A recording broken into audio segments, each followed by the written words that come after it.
이 시간 우리에게 주시는 하나님의 말씀입니다. 다 같이 겸허한 마음으로 하나님의 말씀을 받겠습니다. 하나님의 말씀은 갈라디아서 1장 6절에서 10절까지의 말씀입니다. 신약 성경 302면에 있습니다. 갈라디아서 1장 6절에서 10절까지의 말씀을 한 절씩 교독한 후에 마지막 절은 함께 읽겠습니다. 갈라디아서 1장 6절에서 10절입니다. 제가 먼저 읽겠습니다. 그리스도의 은혜로 너희를 부르신 이를 이같이 속히 떠나 다른 복음을 따르는 것을 내가 이상하게 여기노라. 다른 복음은 아니 다만 어떤 사람들이 너희를 교란하여 그리스도의 복음을 변하게 하려. 그러나 우리나 혹은 하늘로부터 온 천사라도 우리가 너희에게 전한 복음 외에 다른 복음을 전하면 저주를 받을지어다. 우리가 전에 말하였거니와 내가 지금 다시 말하니 만일 누구든지 너희가 받은 것 외에 다른 복음을 전하면 저주를 받을지어다. 함께 읽겠습니다. 이제 내가 사람들에게 좋게 하랴 하나님께 좋게 하랴 사람들에게 기쁨을 구하랴. 내가 지금까지 사람들의 기쁨을 구하였다면 그리스도의 종이 아니니라. 아멘. 오늘 저는 주신 본문의 말씀으로 하나님의 기쁨이 되는 삶이라는 제목의 하나님 말씀 전하겠습니다. 우리나라는 7월 말에서 8월 초 그때 이제 많은 여름 휴가를 떠나죠. 우리는 좋은 여행지를 휴가 기간에 방문하거나 또 보기만 해도 기분이 좋아지는 그런 맛집을 방문하면 꼭 다시 오고 싶어지는 그런 마음을 많이 느낍니다. 지난 주간에도 한 분이 교육자실에서 뭐 한 분이 아니고 여러분이 이렇게 몇 명이 이제 이번 주 휴가 가는 거를 막 얘기하면서 엄청 이제 기대하고 기뻐하는 그 모습이 참 눈에 선합니다. 여행지를 선택하고 또 같이 갈 가족들, 내 마음을 함께 나눌 수 있는 그 사람들과 가는 그 여행지는 생각만 해도 너무 기대되고 너무 행복한 순간이죠. 좋은 여행지를 우리가 방문했을 때, 기분 좋아지는 맛집을 방문했을 때 우리는 내가 혹시 여기에 다음에 오게 된다면 하면서 내가 함께 오고 싶은 사람들을 이제 떠올리죠. 이 사람하고 같이 와도 좋겠다라는 생각을 우리가 하게 됩니다. 함께 마음과 정을 나누는 사람들을 우리가 떠올리면서 내가 발견한 이곳, 내가 발견한 이 여행지, 내가 발견한 이 맛집을 소개해줄 그 마음이 들뜨고 또 행복해하는 그것만 생각해도 행복해지는 것이 바로 사람의 마음이죠. 우린 지난주 수요일에도 이 히스기야 왕이 성전을 개혁하는 장면을 우리는 말씀을 통해 들었죠. 우리가 어떻게 고백했습니까? 설교 제목 기억나시죠? 지금까지 이런 맛은 없었다. 이것은 갈비인가 치킨인가? 두 가지의 맛을 동시에 느낄 수 있는 그 맛, 그것을 지난주 우리 전도사님께서 말씀해 주셨어요. 두 가지의 맛을 느낄 수 있는 그 맛이 바로 히스기야가 성전을 개혁한 그 개혁 가운데 있었다라는 것을 전하시려고 했던 것 같아요. 사실은 우리가 하나님의 성전이 새롭게 되는 기쁨과 아울러서 주님을 전심으로 따르는 백성들이 누리는 그 유익 때문에 우리는 기뻐할 수 있는 것입니다. 어쩌면 그것이 그러한 기쁨이 우리 가운데 가득히 역사한다면 이런 표현은 좀 죄송스럽지만 우리가 좋은 여행지나 또 기분 좋은 맛집 그 위력을 넘어서는 기쁨과 행복이 우리에게 있죠.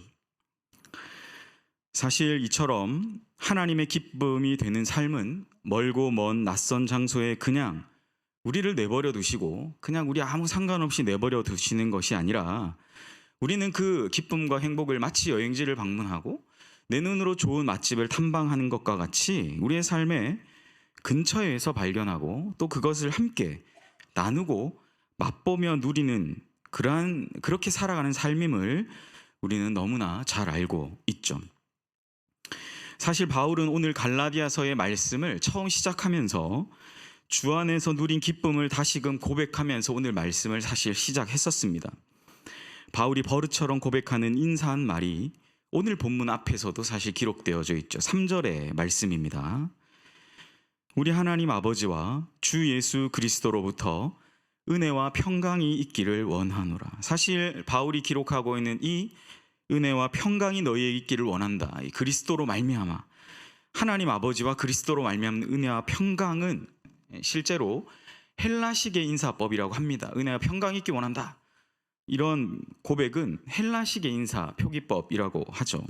그런데 바울은 그냥 헬라식 표기법인 그냥 은혜와 평강이 너에게 있기 원한다 정도에서 그치는 것이 아니라 바로 우리 하나님 아버지와 주 예수 그리스도로부터라는 이제 기준이 있는 거예요. 그 기준으로부터 은혜와 평강이 너희에게 있기를 원한다.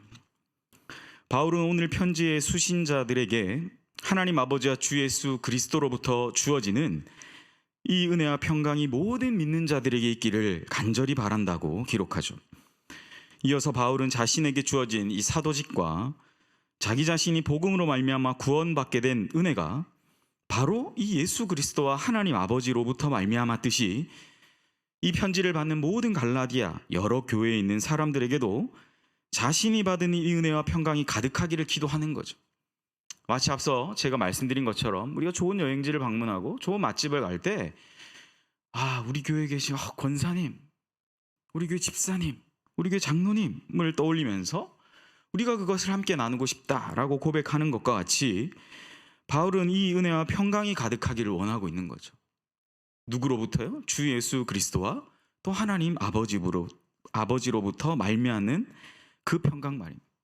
저는 오늘 말씀을 시작하면서 이 바울의 고백처럼 오늘 함께 예배드리는 우리 모든 연희교회 성도님들 가운데 이 하나님의 은혜와 평강이 가득하시기를 먼저 축복드립니다. 사실 그 축복이 그냥 말로만 그냥 바울의 말도 그냥 말이 될 수 있어요. 그러나 그것이 내 것이 되고 또 이것이 나누어질 때 더 배가 되고 더 큰 기쁨으로 다가온다는 어떤 기대 심리? 요즘 심리학 용어가 판을 쳐가지고 그런 기대 심리에만 그칠지 모르겠지만 저는 우리 믿는 사람들에겐 바로 하나님 아버지와 주 예수 그리스도로 말미암는 이 복을 빌어줌이 그 기대 심리에서만 멈추는 것이 아니라 우리에게 정말 현실적으로 나타나는 그러한 은혜와 평강이 될 줄을 믿고 그렇게 여러분들에게 복을 드린 것이죠. 바울은 이 예수 그리스도를 통한 하나님의 구원 계획이 결코 우연한 사건이 아니라 바울에게도 굉장히 우연적으로 일어났잖아요. 다메섹으로 막 가고 있는데 갑자기 하늘로부터 내리쬐는 빛을 받고 눈이 멀고 블라블라 이 뒤에 일어났던 그 사건들로 인해서 바울은 아주 우연한 계기로 사실 예수 그리스도를 만나게 된 겁니다. 그러나 바울은 그것이 우연한 사건이나 계기가 아니라 창조주 하나님의 위대한 구원 계획 속에 이미 포함된 것이다. 이것이 포함된 그러한 것이므로 우리가 이 은혜를 마음껏 정말 마르지 않는 우물처럼 우리가 이것을 막 퍼다가 함께 나누는 것이 너무 중요하다라는 것을 사실 이 짧은 3절의 말씀으로 우리에게 강조하고 있는 것이죠.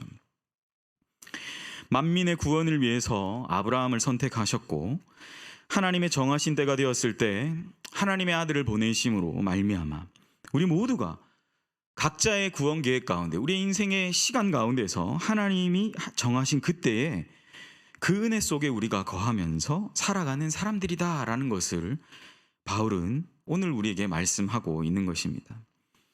여기 모인 우리 한 사람 한 사람 모두가 바로 하나님 앞에서 구원받은 그러한 존재, 하나님의 은혜와 평강이 가득한 존재임을 인정하시면서 동시에 우리 각자가 주님을 통해 경험한 이 단 하나의 복음을 위해 살아가는 자들, 그것을 바울은 확실하게 알리고 있는 것입니다. 바울은 갈라디아에 있는 교회들에게 이 편지를 전하면서 주님 한 분의 가르침이면 충분하다라는 것을 고백하는 것이죠. 주 예수 그리스도 한 분으로 만족하고 기뻐하고 충족하는 삶을 살아가는 것이 바로 그리스도인이고 때때로 흔들리는 마음과 상황 속에 거할지라도 다시금 하나님의 말씀의 기준 앞에서 흔들림 없이 일어나라. 다시 한번 흔들림 없이 일어나라. 그렇게 일어나는 사람들이 바로 그리스도인들이다 라고 바울은 우리에게 알려주고 있는 거죠. 그런데 바울의 이 인사말이 채 가시기도 전에 이 확실한 그리스도의 말씀의 균열이 발생하는 일이 생겼다라는 것. 오늘 바울이 오늘 그것을 전합니다. 아까 여러분 성경 봉독할 좀 놀라지 않으셨어요? 오늘 저 목사가 서가지고 무슨 얘기를 하려고 이렇게 무서운 얘기를 하나? 사실 오늘 저도 이 말씀을 이렇게 준비하고 전하려고 하면서도 마음에 이제 부담이 되긴 했어요. 도대체 갈라디아 교회는 어떤 일이 있었길래 바울은 이런 풍성한 하나님의 은혜와 평강을 얘기한 게 5절에서 끝나고 그 이후에 바로 확실한 그리스도의 말씀의 균열이 발생하는 일을 고백하고 있는 것일까?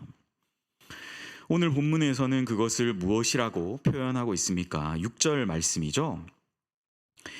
그리스도의 은혜로 너희를 부르신 이를 이같이 속히 떠나 다른 복음을 따르는 것을 내가 이상하게 여기노라. 그러니까 앞서 바울은 이런 복음 안에서의 풍성한 은혜와 평강을 그들에게 전하고 너희들에게 이 복음이 어떻게 심겨졌는데 그 은혜와 평강을 풍성하게 전하고 있으면서 갑자기 그 은혜로웠던 공기가 심상치 않은 공기의 흐름이 완전히 바뀌고 있는 거죠. 6절 말씀.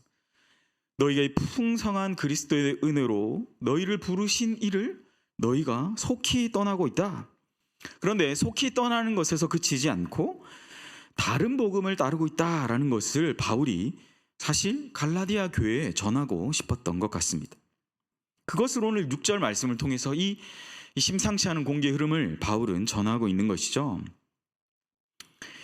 오늘 바울이 전하고 있는 이 수신하고 있는 갈라디아의 교회들은 바울이 1차와 2차 전도 여행을 통해서 잠깐 만났던 그 전도 여행을 통해서 세워진 교회들이었습니다. 갈라디아라는 이 좀 넓은 그 지역에 세워진 교회들이었어요.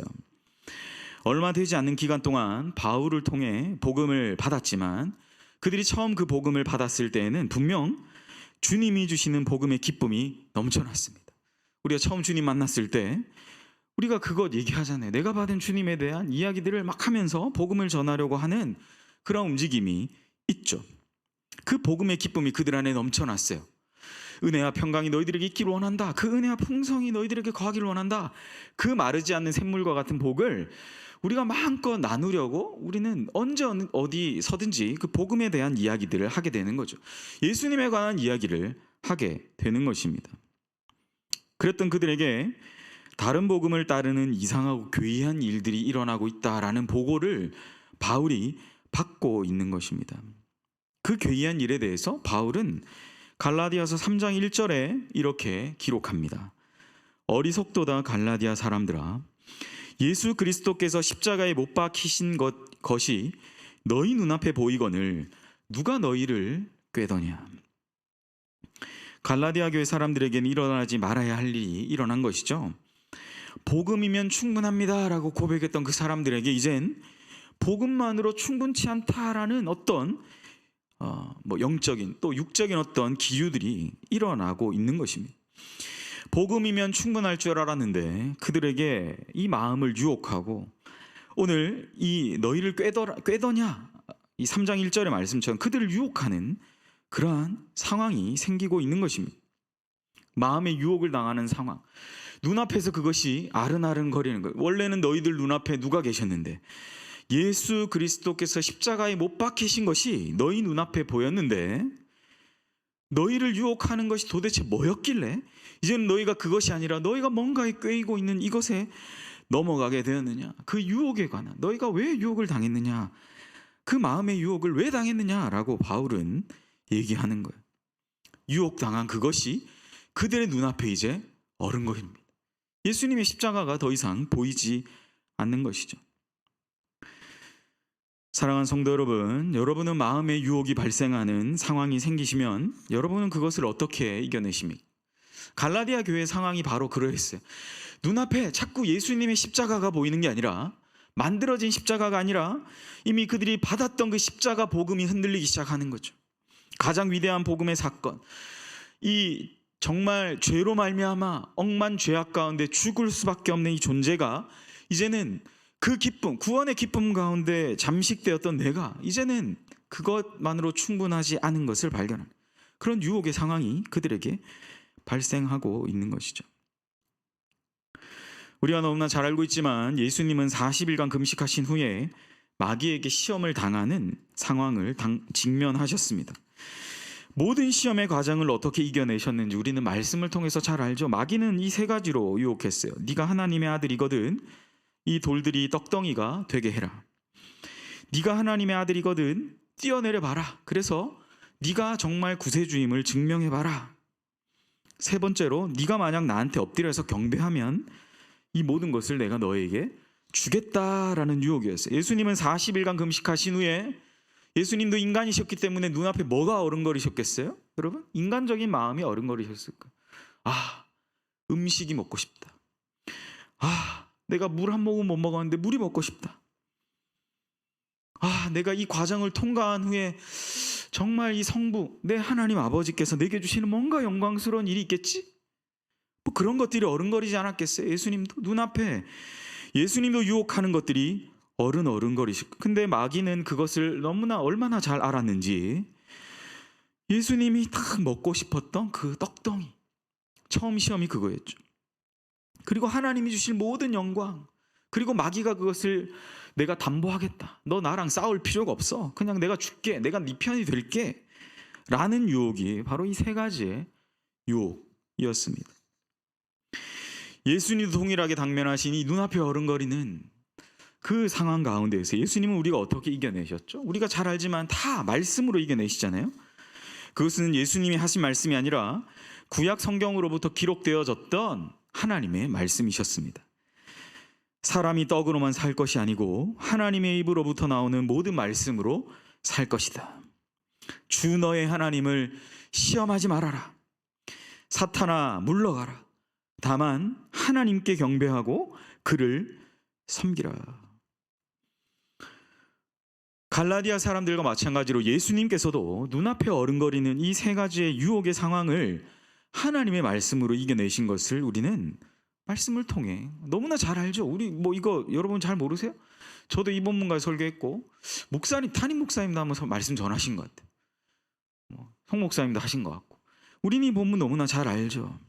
그러나 여전히 우리는 눈앞에 우리의 삶을, 우리의 시선을 어지럽히는 상황, 갈라디아의 교회 예수 그리스도께 십자가에 못 박히신 그것이 오직 복음이다라고 고백했던 그들도 그 눈앞에 어른거리는 상황을 이겨내지 못하고 있는 거죠. 바울은 이 갈라디아 교회 사람들에게도 동일하게 권면하고 있습니다. 그리스도께서 십자가에 못 박히신 것이 너희 눈앞에 보이고 있는데 왜 주저하고 유혹당한 채로 머뭇거리고 있느냐. 그렇게 바울은 갈라디아 교회 사람들에게 얘기하죠. 사실 생각해보면 사람이 유혹당한 상태가 가장 무서운 상태인 것 같아요. 눈이 돌아간다 그러죠. 눈 돌아가면 아무도 못 말려요. 누가 무슨 말을 해도 정신을 못 차린 상태죠. 바울은 그것을 정확하게 지적한 것이 아닌가. 눈앞에 그리스도가 있었는데 그것이 돌아가니까 절대 그것만은 해서는 안 되는데 멍하게 되고 정말 마치 무슨 약을 먹은 것처럼 해서는 안 될 일들을 행하고 있는 것입니다. 아무도 못 말리는 상태가 되어 버리는 것이죠. 갈라디아 교회에 지금 이런 일들이 일어나고 있었던 것입니다. 사랑하는 성도 여러분, 여러분의 눈앞에서 무엇이 아른거리고 있습니까? 저는 오늘 이 바울의 고백처럼 예수 그리스도께서 우리 각자를 위해 짊어지신 이 십자가의 복음과 그 은혜가 여러분의 눈과 여러분의 심령을 온전히 사로잡아 주시기를 주님의 이름으로 간절히 부탁을 드립니다. 우리의 시선이 어디 가 있는가 너무 중요한 것 같아요. 그리고 사실은 그 시선과 아울러 유혹당하지 않는 것이 너무나 중요한 거죠. 눈 돌아가면 안 돼요. 잘못된 곳에. 바울은 그래서 강력하게 권면하는 거죠. 다른 눈으로 돌아간 너희가 그 눈이 다시 돌아와야 돼. 정신 차려. 막 뺨을 때리면서 막 이제 멱살 잡고 흔드는 거죠. 그러면서 강력하게 얘기하는 거예요. 7절과 8절 말씀에 강력하게 권면하죠. 다른 복음은 없나니 다만 어떤 사람들이 너희를 교란하여 그리스도의 복음을 변하게 하려 함이라. 그러나 우리나 혹은 하늘로부터 온 천사라도 우리가 너희에게 전한 복음 외에 다른 복음을 전하면 저주를 받을지어다. 가장 무서운 것은 이것이 복음이라고 말하는데 전혀 그것이 복음이 아닐 때가 아닐까요? 우리가 복음인 줄 알았는데, 우리가 그래서 눈앞에 어른거리는 그것이 복음인 줄 알고 덥석 잡았는데, 그게 복음도 아니고 신기루도 아니고 내 삶을 완전히 망가뜨릴 악마의 간교한 술책이라, 마귀의 간교한 술책이라고 하면, 여러분, 그것이 가장 무서운 것 아닙니까? 내가 복음이라고 생각했는데, 갈라디아 교회 교인들이 이렇게 심각할 줄 몰랐는데, 그들이 덥석 잡았던 그것이 복음이 아니고 그리스도의 복음을 변하게 하는 것이다 라고 바울은 강력하게 얘기하는 거죠. 그러면서 내가 너희에게 전한, 우리가 너희에게 전한, 사도들이 너희에게 전한 복음 외에 다른 복음을 전하는 그 사람, 다른 복음을 믿고 따르는 그 사람들은 저주를 받을 것이다 라고까지 강력하게 이야기하는 것입니다. 바울에게 있어서 유일한 복음은 예수 그리스도를 믿음으로 말미암아 얻는 그 구원이었다라는 사실이죠. 어쩌면 우연찮게 찾아왔던 복음, 다메섹 도상을 그 걷는데 강한 빛 가운데 멀었던 그 눈을, 내게 왜 이런 일이 일어났을까? 우연을 가장해 다가온 그 복음이 단순히 우연히 그에게 다가온 복음이 아니라, 내게 정말 단 하나 남은 생명, 단 하나밖에 없는 생명, 예수 그리스도를 믿음으로 말미암아 얻는 이 구원의 진리를 주시기 위해서 오신 단 하나의 복음이었구나. 바울에게는 이것이, 이 예수 그리스도를 믿는 이것이 하나님의 선물이었다라고 고백하고 있는 거죠. 바울뿐만 아니라 모든 사람에게 주시는 하나님의 선물입니다. 이 믿음이라는 겁니다. 그런데 오늘 본문에서도 우리가 볼 수 있듯이 이렇게 간단한 하나님의 진리가 그들 안에서 많은 논쟁을 일으켰던 것 같고, 많은 사람들이 더 이상 이 진리를 진리 그대로 받아들이지 못하고 있다라는 거죠. 너무 쉽잖아요. 예수님 믿으면 구원받는다. 이 단순한 논리적 도식이라고 말할까요? 이 단순한 도식, 신앙적 도식이 이제는 그들에게 아무런 어떤 감동 감화를 주지 못하는 상황 가운데 있는 거예요. 이 진리를 진리대로 받지 못하고, 아니야, 이거 말고 뭔가 더 있지 않을까? 라는 생각. 여러분, 이 갈라디아 교회 교인들이 당한 눈앞에 어린거리 이 유혹, 오늘날도 그렇지 않습니까? 제가 제 지인으로부터 받았던 내용이, 신앙생활에 활력이 없고 재미도 없고 그렇지, 신앙생활 제대로 할 수 있는 곳 알려줄게. 거긴 엄청 뜨겁고 열정들이 대단해. 아이에서부터 나이가 지긋하신 할아버지 할머니들까지 열정적으로 신앙생활해. 주일 아침에 애들이 나와서 꽃다발을 들고 오는 분들 한 분 한 분한테 막 이렇게 인사를 하고 막 그런다는 거예요. 그러면서 초대를 해. 내가 지금까지 가본 교회 중에 가장 최고의 교회야. 한번 가볼래? 제가 아는 지인이 본인 가족 중 어떤 사람으로부터 들었던 내용을 제가 좀 요약해서 말씀드립니다. 이분이 자기 가족이 정말 복음으로 구원받았으면 좋겠다 간절히 기도했는데 빠진 곳이 S단체였어요. 교회인 줄 알고 갔는데 그게 S. 근데 거기에 빠져서 한 3년 다니고 이제 거기 다닌다라고 이제 커밍아웃을 한 거죠. 위장교회에 다니면서 이제 그 교회가 너무나 뜨겁고 열정적이에요. 그래서 아까 말씀, 신앙에 활력도 없고 재미도 없지. 네가 그렇지. 내가 신앙생활 제대로 할 수 있는 거 알려줄게. 그러니까 복음을, 이 사람이 정말 이분이 정말 교회 다녔으면 좋겠어라고 기도했는 기도의 응답이 이제 이 S 위장단체 교회 갔고, 이제는 도리어 자기한테 너무나 뜨겁다 여기가. 네가 한번 와서 봐라. 여기가 정말 복음 현장이다라고 말하는 거죠. 교묘하게 신앙생활 뜨겁게 하는 좋은 교회를 위장해서 그들만의 포교 리그, 그게 오늘날도 현재 진행 중 아닙니까? 제가 우리 교회에서도 그렇지만 다른 교회 있을 때도 사실 이런 얘기하면서 많은 분들이 막 이제 그런 얘기해서, 야, 우리는 왜 이런 게 없지? 그러니까 신세 한탄만 하는 거예요. 그냥 우리도 뭔가 해야 되지 않나? 그런데 선택한 것이 잘못된 선택을 했던 거예요. 갈라디아 교회, 제가 뭐 우리 교회가 그렇다는 얘기가 아니라 잘못된 선택을 했던 것에 대해서 바울은 이야기하는 거죠. 그들만 그렇습니까? 여러분, 셀 수 없이 수많은 악한 단체들이 예수 그리스도의 복음을 가장한 활동을 하고 있지는 않습니까? 여러분, 우리는 그것을 너무나 잘 알고 있죠. 사랑하는 성도 여러분, 교회는 예수 그리스도에 대한 분명한 신앙 고백 위에 세워집니다. 교회의 머리는 예수님이시고 교회는 구원의 통로로서 우리가 이 땅 가운데 사용하는 거예요. 그러므로 구원에 이르는 길은 바로 예수님 외에 다른 복음이 존재할 수 없다라는 오늘 바울이 갈라디아 교회에 증거하고 있는 그것을 제가 오늘 똑같이 동일하게 여러분들에게 강력하게 전하는 거죠. 만약 교회가 이 위대한 복음의 유일성과 절대성을 놓치고 우리의 눈앞을 현혹시키고 어른거리는 야 저기에 뭔가 있나? 우리의 눈이 그쪽으로 돌아가기 시작한다면 교회는 더 이상 영광스러운 교회로서의 사역을 감당할 수 없는 거죠. 우리 안에 있는 것들부터 회복해야 됩니다. 우리 안에 있는 것들부터.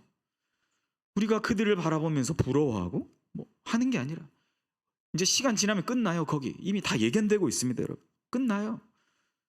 저도 이제 얘기했어요. 이제 그 교주가 죽으면 끝나니까 걱정하지 말고 기도만 해라. 근데 그 가족은 막 가슴이 타들어가지고 그냥. 우리가 지금 그렇다니까. 지금 오늘날 시대가 똑같은 상황이 있는 거죠. 물론 갈라디아 교회는 오늘날과 같은 이런 이단은 아니었어요. 그런데 그들에게 있어서 이단적인 교리는 무엇이었냐? 바로 율법의 행위를 지키는 것. 여러분 잘 아시죠? 갈라디아서는 그것을 얘기합니다. 바울은 그래서 갈라디아서를 통해서 뭘 말하고 싶은 거예요? 율법의 행위, 자꾸 너의 발목을 옹을매고 이제 족쇄를 걸고 하는 그 족쇄를 끊어버리고 자유의 대헌장을 선포하는 겁니다. 예수 그리스도를 믿는 그 믿음만이, 그 믿음을 지키는 자들만이, 그 교회만이 바로 복음의 유일성과 이 절대성을 놓치지 않고 이 시대에도 하나님의 복음의 위대함을 전하는 귀한 교회로서의 역할을 하게 되는 것이죠. 사랑하는 여러분, 교회의 제일 되는 사명은 바로 위대한 복음의 계승자로서 이 사명을 감당하는 것입니다. 바로 우리가 그러한 존재임을 다시 한번 생각하는 거죠. 우리가 빼앗겨버린, 우리가 어쩌면 잃어버린 모든 것들을 회복하는 것, 그것이 바로 우리가 앞으로 해나가야 될 복음을 전하는 사명임을 기억하시는 저와 여러분 되시기를 주님의 이름으로 간절히 소원합니다. 바울은 이것을 한 번만 얘기하지 않고 강력하게 한 번 더 얘기하죠. 만약 다른 복음을 전하는 자들이 하늘에서 온 천사라고 할지라도 저주를 받을 것이다. 9절은 더 강력하게 말씀합니다. 우리가 전에 말하였거니와 내가 지금 다시 말하노니 만일 누구든지 너희가 받은 것 외에 다른 복음을 전하면 저주를 받을지어다. 저주를 두 번이나 얘기해요. 8절과 9절을 통해서 바울은 아주 강력하게 얘기하죠. 하늘의 천사라도 만약에 다른 복음을 전하면 저주를 받을 것이고, 내가 다시 말하는데 누구든지 너희가 받은 것에 대해 다른 복음을 전하면 반드시 저주를 받아요. 바울이 받은 복음이 무엇입니까? 바울이 우리에게 전해주고 있는 복음이 무엇입니까? 바울이 다른 복음을 줬지 말고 너희가 정말 이 복음의 절대성을 쫓으라는 것은 무엇입니까? 바로 예수 그리스도를 말미암는 그 구원의 믿음, 예수 그리스도의 그 유일성과 절대성, 그것을 우리에게 바울은 강조하면서 이야기하는 것이죠. 사랑하는 여러분, 우리는 성령으로 시작한 사람들이죠. 성령으로 시작한 사람들은 끝도 성령으로 마치는 것입니다. 마치 우리나라 속담의 얘기처럼 콩 심은 데 콩이 나고 팥 심은 데 팥이 나는 것처럼 복음으로 시작한 사람들은 복음으로, 성령으로 끝나는 사람들이죠. 그런데 바울의 이 가정처럼 만약에 이 복음으로 시작했는데 성령으로 시작한 사람들이 가장 불쌍한 건 뭡니까? 복음의 위대함을 잠깐 알았다가 다 잊어버리고 육체로 마치는 거죠.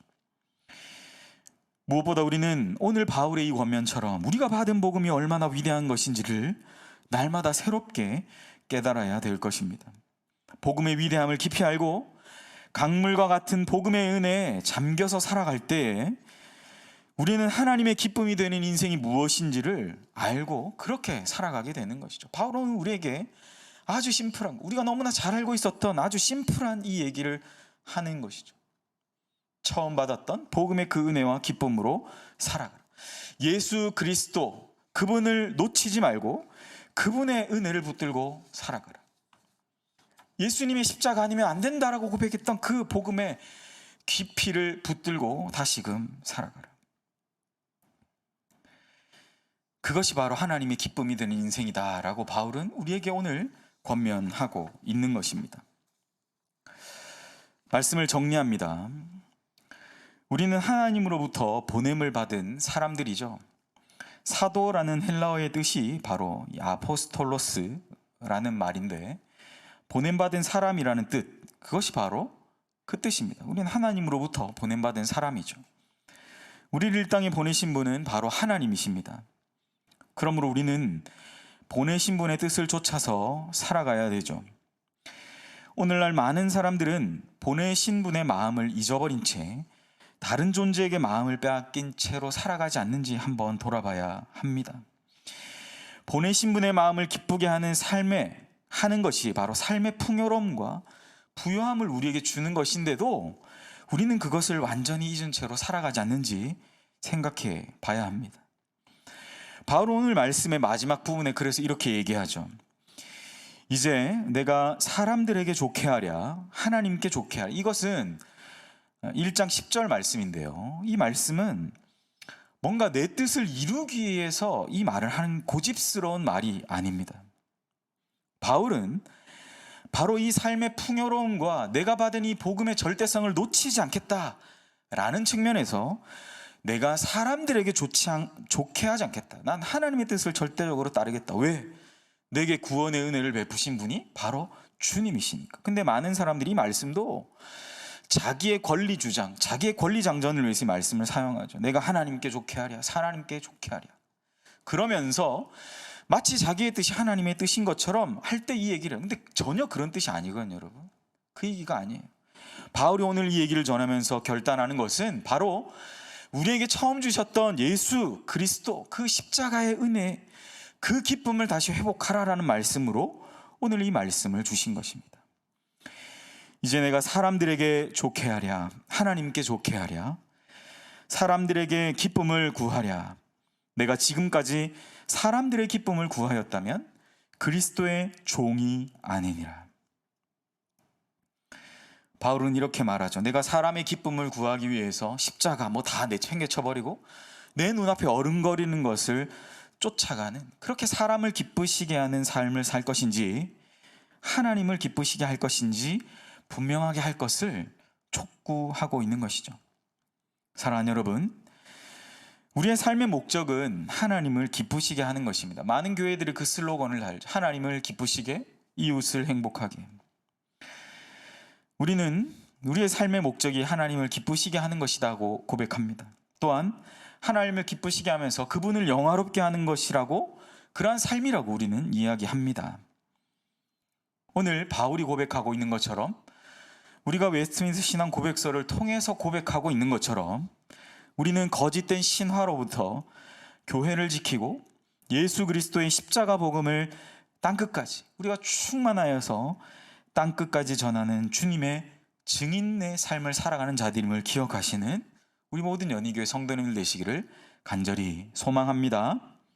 남은 한 주간도 복음을 위해 살아가시는 모든 연희교회 성도님들 되시기를 간절히 축복합니다. 기도하겠습니다.